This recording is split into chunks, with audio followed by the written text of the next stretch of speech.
Bienvenue dans cette vidéo, on va parler d'algèbre bien sûr, et de formes qui sont adaptées à certaines situations. De quelle forme je parle de la forme développée, bien sûr, mais aussi d'une forme factorisée avec des multiplications et puis d'autres formes qui portent parfois des noms. Là, aujourd'hui, dans cet exercice, on va parler de forme canonique. Bon, voilà. Alors vous avez une fonction f de x qui est sous forme factorisée. Alors pourquoi? Parce qu'il y a un fois et on va essayer de répondre aux questions pour voir quelle utilité on peut faire de quelle forme. Alors première question, on va commencer à développer f de x. f de x c'est une fonction mais c'est aussi une expression. Donc là elle est sous forme factorisée puisqu'il y a un fois entre les deux jeux de parenthèses. Et donc bien sûr pour développer ça c'est de la double distributivité, a moins b. A plus B pardon, multiplié par C plus D, donc on va faire nos 4 flèches. Si vous êtes à l'aise, vous pouvez réduire directement bien sûr, hein, et zapper quelques étapes intermédiaires. Si vous ne l'êtes pas, vous pouvez procéder comme ceci, mettre des sommes partout dans un premier temps, réserver vos 4 blocs, et donc attribuer à chaque nombre leur signe. C'est un peu plus lourd, mais au moins ça fonctionne à tous les coups, donc x fois x, plus x fois 11, plus, moins 5 fois x, avec les petites parenthèses de confort qui vont bien, plus moins 5 fois 11. Et donc, au final, presque, x fois x carré, plus 11x, moins 5x, là on se débarrasse quand même des parenthèses intermédiaires, hein, et puis moins 55. Et donc là, on constate qu'on a 3 familles différentes, les x carrés, les x qu'on va pouvoir mettre ensemble. Donc 11 moins 5, ça en fait 6 de x, moins 55. Résultat final, ça c'est ce qu'on appelle la forme développée, puisqu'en fait c'est une succession de petites sommes et différences.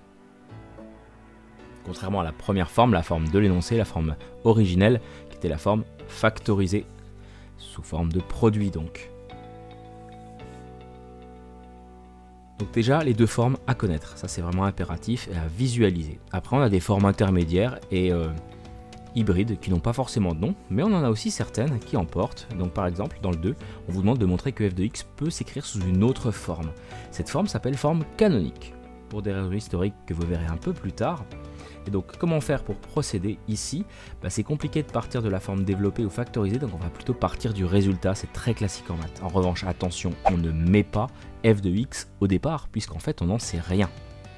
Et on voit que cette forme elle est constituée de deux parties, d'une partie identité remarquable, je vous remets la formule, et puis d'un moins 64 qui traîne au bout et qu'il ne faut évidemment pas oublier. Donc on se retrouve avec x carré plus 2 fois x fois 3, c'est le double produit, plus 3 au carré. Et évidemment moins 64. Donc correspondance des couleurs avec les deux accolades rouges.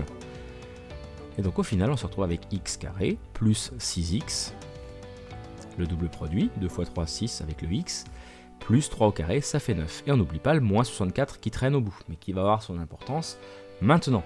X carré plus 6x, et puis donc plus 9 moins 64, on les met ensemble et on se retrouve avec moins 55. Et là on revient à la question c'était montrer que f de x était égal à ça. Et bien est-ce que ça c'est f de x? Alors pas la forme de départ, mais la forme développée qu'on a trouvée juste avant. Donc ça colle bien, c'est ici qu'on doit mettre f de x et pas tout de départ, sinon il y a un problème de logique. Donc ça c'est la forme canonique. Et donc on rentre dans le vif du sujet, on a 3 questions posées, on doit déjà calculer l'image de 0, f de 0. Quelle forme on peut utiliser? Eh bien franchement, beaucoup évidemment, il n'y a pas de restriction, mais par contre il y a des choix malins et judicieux à faire pour gagner un peu de temps. Par exemple, la forme développée est parfaitement adaptée à ce calcul puisqu'on doit faire 0 au carré plus 6 fois 0 moins 55, il y a beaucoup de choses qui partent, et donc directement on se retrouve avec moins 55. Donc l'image de 0 c'est moins 55, ça va très très vite. Je ne dis pas qu'avec la forme factorisée ou la forme canonique on n'y serait pas arrivé, mais vraiment là les morceaux partent directement 0 au carré, 6 fois 0, donc c'est quand même plutôt pratique. La B. Résoudre f de x égale 0. Alors là c'est de la résolution, ce sont des équations. Et là franchement on n'a pas trop le choix. Utiliser la forme développée ici c'est très malvenu puisqu'en fait en seconde on est un peu bloqué par le carré, le x carré. La forme canonique on pourrait s'en sortir, mais là vraiment l'idéal c'est d'utiliser la forme factorisée puisqu'en fait on a un produit nul. Donc là on est sur des choses de troisième. Donc résoudre f de x égale 0, ça revient à résoudre x moins 5 facteur de x plus 11 égale à 0. Et donc la petite phrase qui va bien, un produit est nul si et seulement si, condition nécessaire et suffisante, un de ces facteurs est nul.